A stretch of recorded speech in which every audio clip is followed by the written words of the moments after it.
नमस्कार मंडळी. ठरलं तर मग आणि आपण ऐकतोय 12 जूनच्या भागाचं संपूर्ण वर्णन. चला तर मग सुरुवात करूया. आजच्या भागात अर्जुन आणि अश्विनमध्ये एक अत्यंत भावनिक संवाद सुरू होतो. अर्जुन म्हणतो, मी लगेच फोन करून घरी सगळ्यांना सांगतो. पण अश्विन त्याला थांबवत म्हणतो, दादा मी येतो तुझ्यासोबत. त्यावर अर्जुन गंभीरपणे सांगतो, अश्विन घरी सगळे पॅनिक होतील. तू जा आणि माझा निरोप दे सगळ्यांना. सगळ्यांना सांग टेन्शन घेऊ नका, मी सायलीला घेऊन येतो. अश्विन ते ऐकून म्हणतो, ठीक आहे दादा, मी घरी कॅबने जातो, तू गाडी घेऊन तिकडे जा. अर्जुन गाडीत बसतो पण अचानक थांबतो आणि पुन्हा एकदा अश्विनकडे वळून म्हणतो, हे सगळं मधुभाऊंना समजायला नको, त्यांना त्रास होईल, काळजी घे अश्विन. अश्विन अस्वस्थ करत म्हणतो, हो दादा, तू सायली वहिनीचा विचार कर, बाकी गोष्टींचा विचार नको करू, मी घरी आहे ना, सगळं सांभाळीन. हे ऐकून अर्जुनच्या डोळ्यात पाणी येतं. तो भाऊक होऊन म्हणतो, थँक्यू रे ब्रो. त्यावर अश्विन म्हणतो, कशाचं थँक्यू, आपलं नातं कितीही ताणलेलं असलं तरी माणुसकी मी विसरलेलो नाही. हे दृश्य प्रेक्षकांच्या मनाला भिडतं. अर्जुन पोलीस स्टेशनकडे रवाना होतो. दुसरीकडे सायली खूप घाबरलेली आणि अस्वस्थ दिसते. प्रिया आणि महिपतने जणू काहीतरी आखून ठरवलंय असं वाटतंय, कारण त्यांच्या वागण्यात प्रामाणिकपणा दिसत नाही. त्यांचं वागणं पाहून प्रेक्षकांना वाटायला लागतं की ते स्वतःहून एक्सपोज व्हायचं ठरवतायत. मधुभाऊंना खूप काळजी लागून राहिलीये. ते सतत कुसुमताईंना फोन करतायत पण कुठलाच प्रतिसाद मिळत नाही. प्रतापराव अस्वस्थ आहेत. ते मधुभाऊंना विचारतात, फोन लागतोय का, आणि मधुभाऊ म्हणतात, लागतोय पण उचलत नाहीये कोणी. प्रतापराव चिंतेने म्हणतात, सायली जर कुसुमसोबत असेल तर एकदा तरी फोन केला असता. पूर्णाजी यावर म्हणतात, अरे प्रताप, ती अर्जुनची बायको आहे, जर काही गडबड असती तर कळवलं असतं आपल्याला. विमल भावूक होऊन देवाजवळ दिवा लावून प्रार्थना करते, देवा आपली सायली सुखरूप घरी परत येऊ दे. इतक्यात प्रिया सगळं शांतपणे ऐकत उभी असते आणि तिच्या चेहऱ्यावर एक वेगळाच भाव असतो, जणू ती मनात काहीतरी ठरवूनच उभी आहे. कल्पनाताई प्रतापरावांना विचारतात, काही कळलं का हो? पण प्रतापराव नकारार्थी उत्तर देतात. एवढ्यात अश्विन घरी पोहोचतो. त्याला बघून सर्वजण त्याच्यावर प्रश्नांची भडीमार करतात. प्रतापराव विचारतात, अश्विन काय झालं, काही पत्ता लागला का सायलीचा? पण अश्विन अर्जुनच्या सूचनेनुसार मधुभाऊंच्या उपस्थितीत काहीच सांगत नाही. तो म्हणतो, माझ्या काही लक्षात नाही आलं, अर्जुनला चैतन्य भेटला म्हणून त्याने मला घरी पाठवलं. अश्विन पुढे मधुभाऊंना विनंती करतो, तुम्ही तुमच्या रूममध्ये जाऊन थोडा आराम करा, काही समजलं की मी लगेच सांगतो. पण मधुभाऊ ठामपणे नकार देतात. ते म्हणतात, नाही अश्विन, मला आता काहीच सुचत नाहीये, मी देवाचं नाव घेत बसतो, त्याचाच आधार आहे आता. या भावनिक आणि रहस्यपूर्ण भागात सगळ्यांचे भाव स्पष्टपणे उमटले आहेत. अर्जुनच्या मनातील काळजी, अश्विनचा भावनाशीलपणा, मधुभाऊंची अस्वस्थता आणि प्रियाचं गूढ वागणं, सगळं काही आजच्या भागात विलक्षण बनवतं. मधुभाऊंची काळजी तर अगदी साहजिक आहे. त्यांना वाटतंय की सायली गायब झाली आहे आणि त्यामुळे ते अक्षरशः कुसुमला सारखे फोन करत राहतात. खोलीच्या बाहेर गोंधळ चालू असताना अश्विन मात्र फारच शांतपणे आणि काळजीपूर्वक पावलं टाकतो. मधुभाऊ बाहेर जातात आणि त्या क्षणी अश्विन सावधपणे बोलतो, डॅड, मम्मा, मधुभाऊ इथे होते ना म्हणून मी काही बोललो नाही, पण सत्य हे आहे की सायली वहिनीला अटक झाली आहे. हे ऐकून प्रतापराव आणि कल्पनाताई अक्षरशः हादरून जातात. त्यांच्या चेहऱ्यावर धक्का स्पष्ट दिसतो. अश्विनचं बोलणं शांत असलं तरी त्यात दडलेली चिंता आणि गंभीरता सगळ्यांपर्यंत पोहोचते. पूर्णाजीलाही हे ऐकून मोठा धक्का बसतो. त्या चटकन उठून उभ्या राहतात. अश्विन हळू आवाजात सांगतो, डॅड, मगाशी दादाला एक फोन आला होता आणि म्हणूनच तो पोलीस स्टेशनला गेला. या गंभीर वातावरणात प्रिया मात्र मुद्दाम आवाज चढवते, काय, सायलीला अटक? कुठला गुन्हा केला तिने? तिचा ओरडणं सगळ्यांच्याच काळजात धडकी भरवतो.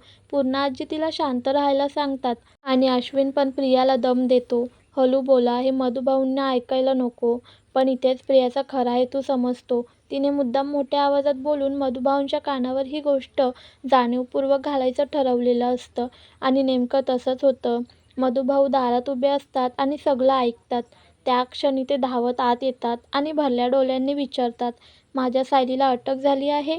ते प्रतापरावांच्या जवळ येऊन म्हणतात, काय झालं हे सगळं? प्रतापराव आणि अश्विन त्यांना समजावत असतात, मधुभाऊ कृपया शांत राहा. पण मधुभाऊंचा संयम सुटतो. प्रियाचं वागणं इथे अधिकच उद्धट होतं. ती मधुभाऊंना उलट सुनावते. आधीच त्या सायलीने खूप त्रास दिलाय, आता पुन्हा काही नवीन तमाशा. हे ऐकून सुभेदार कुटुंबातील सगळे तिच्याकडे रागाने बघायला लागतात. त्यात कल्पनाताई तन्वीवर चिडतात आणि विचारतात, काय बोलतेस तू असं? काहीतरी शहाणपणाचं बोल. मधुभाऊ तोंड देखील न देता दाराजवळ जातात. त्यांच्या डोळ्यात काळजी, मनात सायलीची वेदना. ते म्हणतात, माझी सायली त्रासात असेल, मी तिला बघितल्याशिवाय स्वस्थ बसू शकत नाही. प्रतापराव आणि अश्विन त्यांना थांबवण्याचा प्रयत्न करतात. अश्विन अगदी गहिवरून सांगतो, दादाने मला बजावलंय, तुम्हाला काही त्रास व्हायला नको, कृपया ऐका आमचं. संपूर्ण कुटुंबात आता गोंधळ, चिंता, राग, काळजी या सगळ्यांचं कॉम्बिनेशन निर्माण झालेलं आहे. एका बाजूला सायलीचं अटकेमागचं रहस्य, दुसऱ्या बाजूला सुभेदारांच्या मनात निर्माण झालेला गोंधळ आणि तिसऱ्या बाजूला प्रियासारखी सैतानी वृत्ती. प्रेक्षकांनो, आता मालिकेतला प्रसंग अधिकच तणावपूर्ण आणि धक्कादायक वळण घेतो. मधुभाऊंच्या काळजीमुळे घरात अधिक भावनिक वातावरण आहे आणि अशातच प्रिया पुन्हा एकदा आपला खरा चेहरा दाखवते.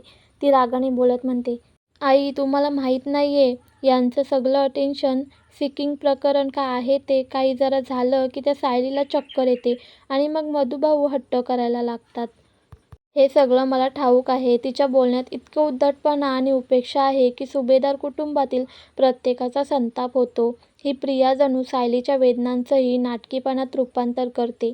ती पुढे म्हणते, ही सगळी नाटकंच असतात, स्वतःकडे लक्ष वेधून घेण्यासाठी.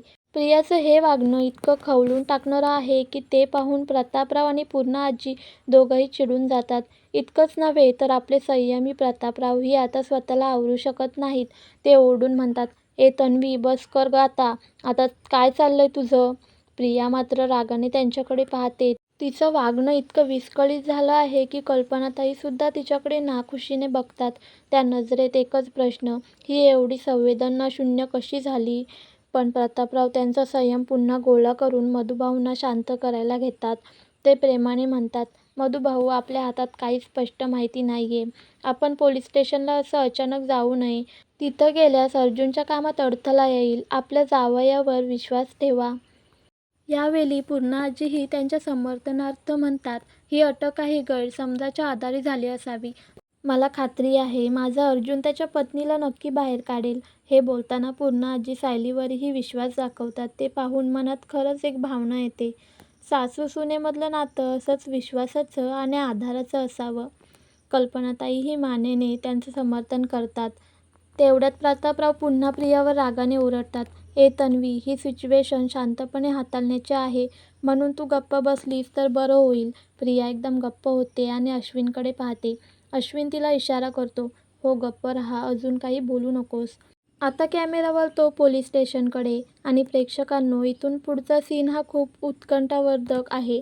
अर्जुन पोहोचतो थेट पोलीस स्टेशनमध्ये. दरवाजातच तो विचारतो, मी अर्जुन सुभेदार, सायली सुभेदार कुठे आहेत? हवालदार सांगतो, त्या आत आहेत. अर्जुन पुढे निघतो पण दुसरा हवालदार त्याला अडवतो, थांबा, तुम्ही आत जाऊ शकत नाही.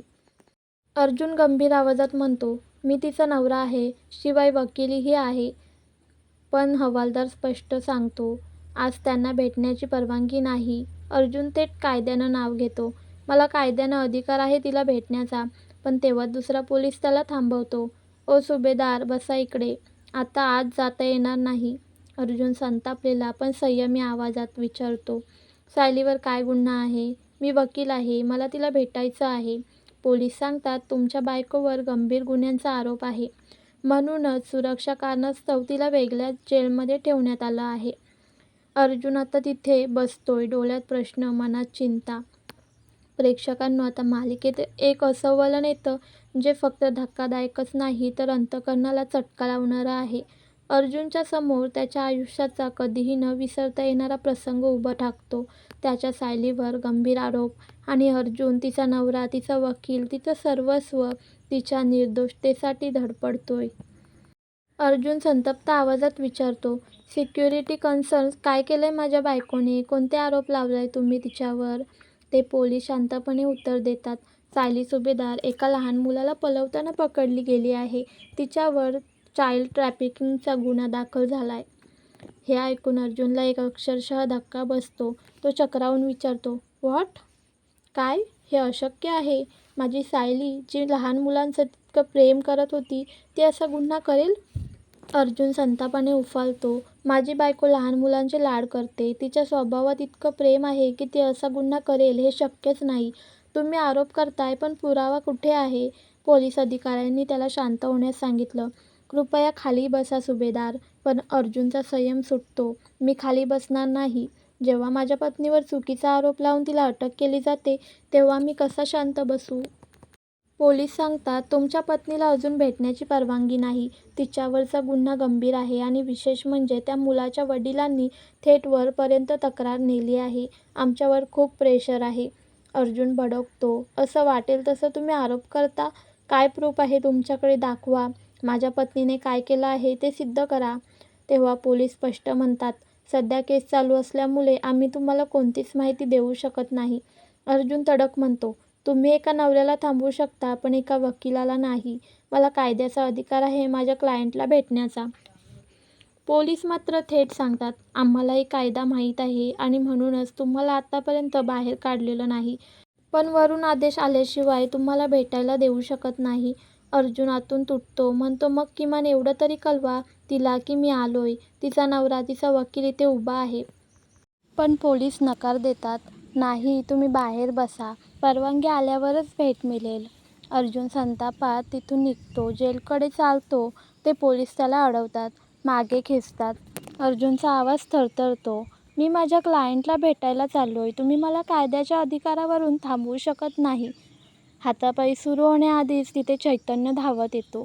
थांबा, 1 मिनिट. अर्जुन, तू जरा बाहेर चल. तो अर्जुनला बाजूला घेतो. पोलीस इन्स्पेक्टरलाही सांगतो, सॉरी सर, आम्ही बाहेर बसतो. अर्जुनचा राग आता थोडा शांत होतो. पण त्याच्या डोळ्यातली चिंता काही कमी होत नाही. आणि तेव्हाच तिथे एक महिला कॉन्स्टेबल सायलीची पर्स घेऊन येते. ती पोलीस स्टेशनमध्ये सबमिट करण्यासाठी. अर्जुनचं लक्ष त्या पर्सकडे जातं. तो क्षणभर स्तब्ध होतो आणि त्याच्या डोळ्यात टचकन पाणी येतं. आवाज कापराट होतो. तो चैतन्याकडे बघून म्हणतो, बघ रे चैतन्य, सायलीची पर्स आहे ही. अरे कशा परिस्थितीत असेल ती आत. घाबरलेली असेल, एकटी असेल. माझ्या सायलीचं काय चाललं असेल रे आत. प्रेक्षकांनो, अर्जुनच्या अश्रूंमधून जे दुःख ओसंडून वाहतंय ना, ते पाहून कोणाचंही मन हेलावून जाईल. प्रेक्षकांनो, सध्या या मालिकेत सगळंच धक्कादायक सुरू आहे. सायलीवर लावले गेलेले गंभीर आरोप, अर्जुनची अस्वस्थता आणि मीडियाचा गराडा. पुढचा सीन सुरू होतो. अर्जुन पोलीस स्टेशनच्या बाहेर येतो. चेहऱ्यावर प्रचंड तणाव.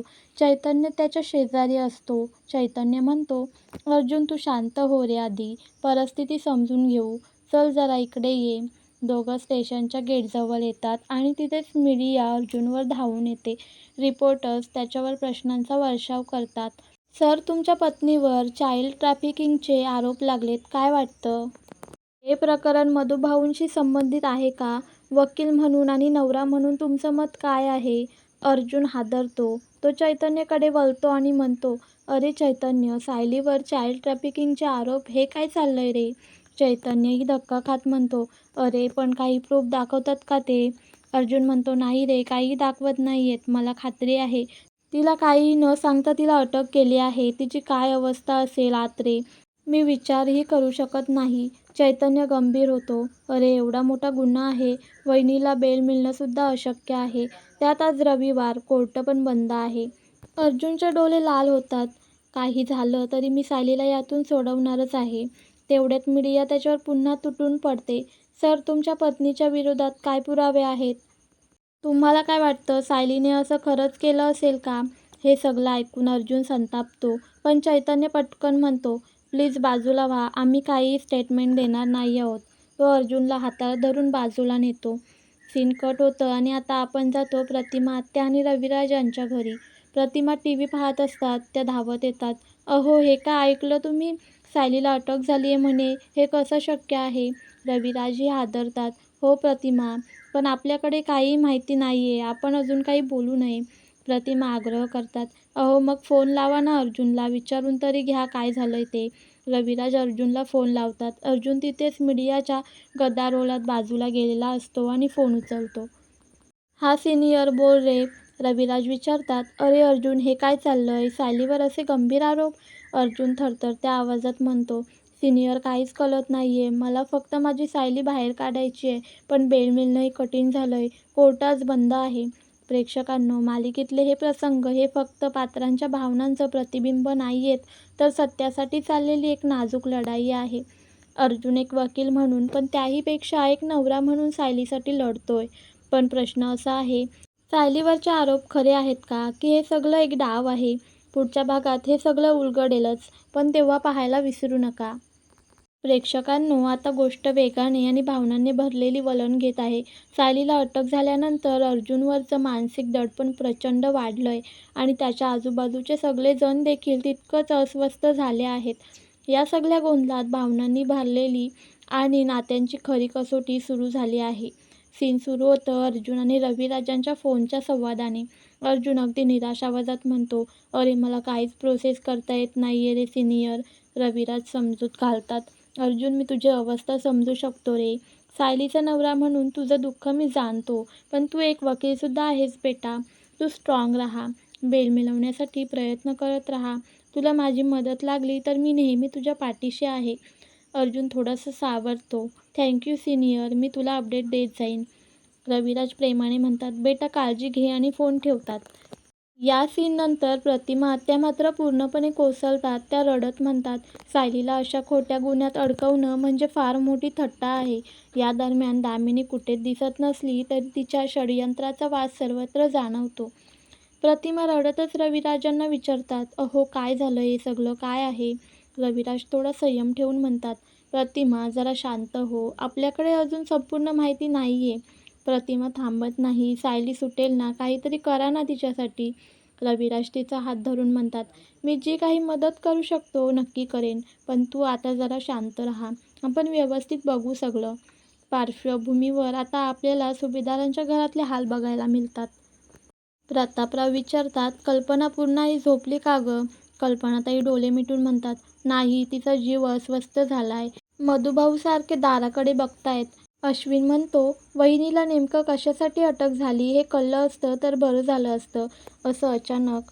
प्रतापराव फारसा गंभीर नसल्यासारखं म्हणतात, अरे जास्तीत जास्त काय असणार, एखादा रस्त्यावरील अपघात, एखाद्याशी भांडण, काही मोठं नाहीये. त्या क्षणी प्रिया तिथंच टेबलवर बसून हे सगळं ऐकत असते. प्रेक्षकांनो, या सीनमध्ये प्रियाच्या चेहऱ्यावरची नजर बघून कळतं हिला काहीतरी माहितीये. मधुभाऊ मध्येच म्हणतात, प्रतापराव आपल्याला तिथं जाता येणार नाही, पण निदान जावईबापूंना फोन लावा. काय परिस्थिती आहे ते तरी कळू द्या. प्रतापराव अर्जुनला फोन करतात, पण फोन चैतन्य उचलतो. सीन आता चैतन्य आणि प्रतापराव यांच्यामध्ये फिरतं. चैतन्य शांतपणे म्हणतो, हा काका बोला. प्रतापराव काळजीने विचारतात, अरे चैतन्य, अर्जुन कुठं आहे? काय झालंय तिकडे? काहीच समजत नाहीये आम्हाला. चैतन्य समजूतदारपणे उत्तर देतो, काका मी तुमची परिस्थिती समजू शकतो, पण कृपया पॅनिक होऊ नका. अर्जुनसुद्धा खूप तणावात आहे. तो सायलीसाठी सारखं धावपळ करतोय. प्रतापराव हळूच विचारतात, म्हणजे अर्जुनने अजून सायलीला सोडवलं नाही का? काय चाललंय? आता प्रेक्षकांनो, हे प्रसंग दाखवतात की सगळीकडे चिंतेचं वातावरण आहे. पण या सगळ्या गोंधळात एक गोष्ट स्पष्ट होते, अर्जुन सायलीसाठी काहीही करायला तयार आहे आणि त्याच्या पाठीशी चैतन्य, रविराज आणि काही प्रमाणात सुभेदार कुटुंबही उभं आहे. पण सगळ्यांच्या मनात तो एकच प्रश्न आहे, सायलीने खरंच काही केलंय का, की हे केवळ एक षडयंत्र आहे? पुढचा भाग अत्यंत नाट्यमय असणार आहे. तुम्ही फक्त पुढचे भाग पाहायला विसरू नका. प्रेक्षकांनो, आता कथा एका अत्यंत धक्कादायक वळणावर आली आहे. सायलीवर लागलेला चाइल्ड ट्रॅफिकिंगचा आरोप आणि त्यानंतरच्या प्रतिक्रिया बघून प्रेक्षकांची काळजी वाढल्याशिवाय राहणार नाही. आपण पाहूया काय घडलं पुढे. फोनवर चैतन्य प्रतापरावांना धक्कादायक बातमी सांगतो. चैतन्य गंभीर स्वरात म्हणतो, काका, सायली वहिनीला चाइल्ड ट्रॅफिकिंगसाठी अटक झाली आहे. म्हणजे मुलं पळवून नेण्याच्या गुन्ह्याखाली अटक झाली आहे. हे ऐकून प्रतापराव सुन्न होतात. काय? अरे हे कसं शक्य आहे? चैतन्य थोडं सावरून म्हणतो, हो ना काका, आम्हालाही अजून काही नीट कळत नाहीये, पण आम्ही सगळे पूर्ण प्रयत्न करतोय. तुम्ही फक्त टेन्शन घेऊ नका. घरच्यांनाही सांगा शांत राहा. मी अर्जुनसोबतच आहे. चैतन्य फोन ठेवतो, पण त्यानंतर घरात एकदम शांती पसरते. ती भीतीची शांती. प्रतापराव, मधुभाऊ, कल्पनाताई आणि सगळ्यांची प्रतिक्रिया आता एकामागोमाग दिसते. प्रतापराव विचारांच्या तंद्रीत, कल्पना, सायलीला चाइल्ड ट्रॅफिकिंगसाठी अटक झाली आहे गं. हे ऐकून कल्पना धक्क्यात जाते. अश्विन अविश्वासाने म्हणतो, काय?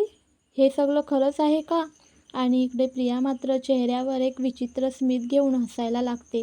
ती सगळं ऐकते आणि तिच्या नजरेतून एक वेगळाच आनंद झलकतो. प्रिया जरा जास्तच आत्मविश्वासात येऊन बोलायला लागते. तेव्हाच जर 2 कानाखाली लगावल्या असत्या तर ही वेळ आली नसती. सायलीला तर आश्रमापासूनच सवय होती पैसे चोरणं, वस्तू विकणं. मधुभाऊ संतापतात. काय बोललीस तू? सायलीवर असे आरोप? प्रिया, मी हे सहन करणार नाही. प्रिया अजून भडकते. मधुभाऊ, हेच होतं ना, सायलीने तुमच्या खिशातले पैसे चोरले होते आणि एकदा शेजारच्या काकूंची चांदीची वाटी पण गायब झाली होती. आठवतं ना? मधुभाऊ आता पूर्ण चिडतात. प्रिया, तोंडाला येईल ते बोलू नकोस. सायलीबद्दल काही चुकीचं बोललीस तर माझं तोंड उघडेल. प्रिया मात्र थांबत नाही. तुम्ही सायलीला नेहमी पाठीशी घालत असता म्हणून ती मोठे गुन्हे करायला तयार झाली. प्रेक्षकांनो, आता घरातली तणावाची परिस्थिती तीव्र होत चालली आहे. सायलीवरचा आरोप अत्यंत गंभीर आहे, पण खरी गोष्ट अजूनही धूसर आहे. काय खरंच सायली दोषी आहे का तिच्या भोवती मोठं षडयंत्र रचलं जातंय? अर्जुन आणि चैतन्य काय पाऊल उचलणार? या प्रश्नांची उत्तरं आपल्याला पुढच्या भागात मिळणार आहेत. प्रेक्षकांनो, तुम्ही जर सायलीच्या बाजूने असाल तर खाली कमेंटमध्ये जस्टिस फॉर सायली आणि भाग कसा वाटला तेही नक्की सांगा. प्रेक्षकांनो, आता तर सगळ्या सीमांच्या पलीकडे गेलंय हे प्रकरण. सायलीसारखी सुशिक्षित, समजूतदार मुलगी, जिला कधीच कोणत्याही गोष्टीची कमतरता नव्हती, तिने असं काही घाणेरडं काम करावं? लहान मुलांना पळवून पैसे मिळवायचं का? कुठून आलं तिच्या मनात असं? मधुभाऊंचा राग एवढा वाढतो की ते सरळ हात उगारतात. प्रियाकडे एक जोरात कानाखाली द्यावीशी वाटते त्यांना. आणि प्रेक्षकांनो, खरंच दिली असती तर काय वाईट झालं असतं? पण मधुभाऊ थांबतात. संस्कारावत माणूस ना तो. एपिसोड थांबतो आणि पुढच्या भागात आपण बघतो अर्जुन आता सत्याच्या मार्गावर आहे. त्याला एक धागा मिळतो आणि तो पोहोचतो त्या ठिकाणी जिथून सायलीला अटक करण्यात आली होती. तिथेच एक बर्फगोळे विकणारी बाई उभी असते. अर्जुन तिला विचारतो, इथून एक मुलगा गायब झालाय, तुम्ही काही पाहिलं का? ती बाई घाबरत उत्तर देते, नाही साहेब, मला काही माहिती नाही. तुम्ही पोलीस आहात का? अर्जुन ठामपणे उत्तर देतो, पोलीस नाही, पण जर खरं नाही बोललात तर तुमची गाडी बंद करून टाकीन. त्यावर घाबरलेली बाई सगळं कबूल करते. साहेब, तो मुलगा माझ्याकडेच आहे, पण मी काही केलं नाही. 2 गुंड आले होते. मला दम देऊन म्हणाले की हा मुलगा माझ्याकडे ठेव. मला काहीच पर्याय नव्हता साहेब. आता ती बाई मुलालाही समोर आणते. चैतन्य आश्चर्यचकित होतो आणि म्हणतो, हे सगळं आपण पोलिसांना सांगू. सगळं स्पष्ट झालंय. सायली निर्दोष आहे. आता ती सुटणार हे नक्की. सत्य उघड होतं आणि खोटं मातीमोल ठरतं. प्रेक्षकांनो, हेच ना नेहमीचं. महिपत आणि प्रिया स्वतःच्या वागण्यामुळे स्वतःच उघडे पडतात. सायली मात्र आता निर्दोष सिद्ध होणार आहे. पण सायली पुन्हा मालिकेमध्ये केव्हा दिसणार हे जाणून घ्यायला आपल्याला पुढच्या भागाची वाट पाहावी लागणार आहे. तर कसा वाटला आजचा एपिसोड? तुमच्या प्रतिक्रिया आम्हाला कमेंटमध्ये जरूर सांगा. लाईक करा, शेअर करा आणि आपल्या चॅनलला सबस्क्राईब करायला विसरू नका. पुन्हा भेटूया उद्या नवीन भागासह.